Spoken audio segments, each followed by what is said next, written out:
Hi, Bryony from the Somatherapy Collective. I just want to talk a little bit about the mother wound and the primordial mother. And if you like what you are hearing, then please like, subscribe, and share to support my work. The mother wound. I've talked about this before. We're in a mother wound culture. We all have an experience of a rupture in our connection to not just our birth mother or caretaker, but also the earth. So when I refer to mother wound, it is rupture with earth, spirit, and with the birth mother, with the person who brought you through into the world. And then you can extend that into also the rupture in the primary caregiver. And often when we have a mother wound, we will often have a father wound as well, particularly if we've been dealing with a death mother, and in that arena with the death mother, if the father has not actionated and stood up and protected you. There is a father wound, as that's an extension of this mother wound. Is that father wound as well, which comes in many forms, but the father not standing up to protect the child is a thread in that mother wound rupture. So when we work with mother wound, I want to make it really clear that if you are if you've had an insecure or disordered attachment from your caregiver, or there's been a rupture in that relationship with your mother, it is going to be carried throughout your life. And sometimes those ruptures can be actually ancestral. They can come down through the line. You can be already born into that rupture. You can actually have that rupture already in your system as you're being birthed into the world. So it can be ancestral. When we are working at finding and creating secure attachment in ourselves, in our body, in our nervous system, in our lives, and we move and start to relate to spaces, it's really important that whenever we're in that vulnerable place of connecting with those vulnerable parts of ourselves, that the space that's being held and the people that we are connecting with are safe, are grounded, are coming from a primordial humanity, decolonized, integral connection with that life energy, with that attachment. And what I mean by that is that not everybody has, and not everybody who's working with people in creating secure attachment, in repairing the rupture with the mother in relation to earth and birth, that not all of those people have got a good attachment within themselves to that place either. There is a colonized mother. There is a colonized way of working with this energy and creating and holding spaces. And it's not even so much what the person and what the space is saying, it's how it's feeling. And you can feel a colonized mother. You can feel it primordially. You can feel that colonized mother,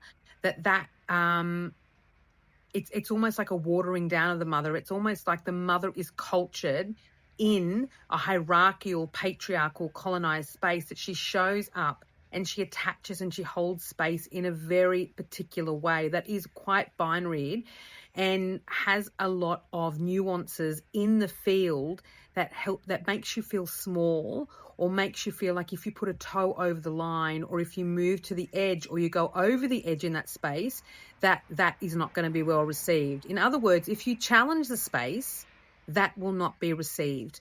And that in itself, if you can't challenge the space, or if you're pushing up against edges and that space or that person is like, I don't know how to hold you in this, I'm not sure what's going on, you are in a space that is and could very much will be colonized space. That basically the space is not able to hold the fullness and the rawness and the primordial force within you and that you're trying to connect to. The primordial mother is messy.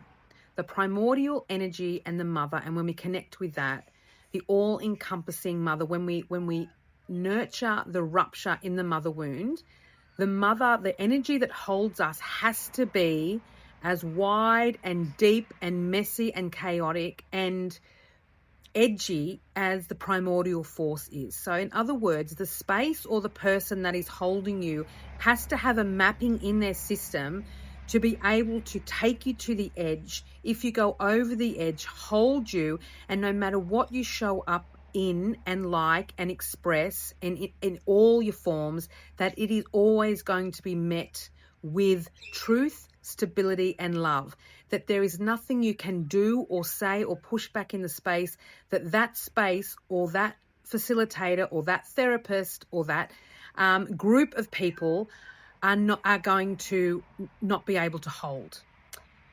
And they are not ever going to know what's best for you. You are going to know, you are always going to know what's best for you. And what they are doing in a decolonized mother wound space is they are holding the space for you to connect with your innateness of your body and your innateness in your system and ancestors, in order for your system to be able to know how to do the work in order to repair the rupture.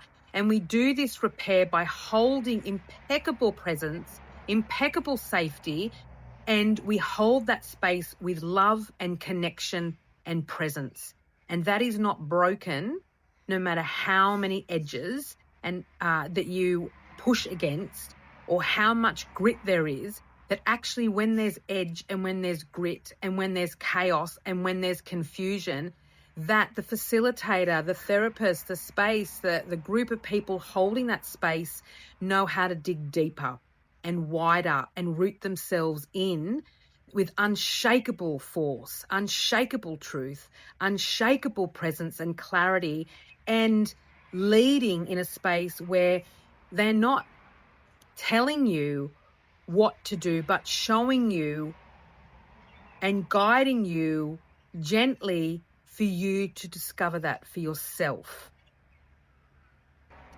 And a reminder that if you are healing in colonized spaces, that you will only heal to the depth, the width, and the height of that space. So if you have a colonized leader or a colonized space that has binaries and has edges and has not an integral holding of depth and understanding of your own innateness and your own power and your own connection with your resources, then you will only ever heal to the edge of that space. You will never heal or go to the depth of where you're needing or wanting to go when that space is held in a hierarchical monolith, I'm the top kind of place. It's got to be a collaboration. It's got to be decolonized. The leader or the space also has to be answering to the energy of the group and shifting and pivoting and changing in response to what is in the field, in response to what is in the dynamic in the relationship between the student, the teacher, and the client and the therapist. It needs to shift. There's no one person or one way to do healing. And if we get binaried in this kind of fantasy or this ideology of that I am going to, you're going to save me, then you're in a colonized place, in a colonized space. You need people and spaces that are teaching you how to fucking save yourself in a collaborative, communal, and belonged way.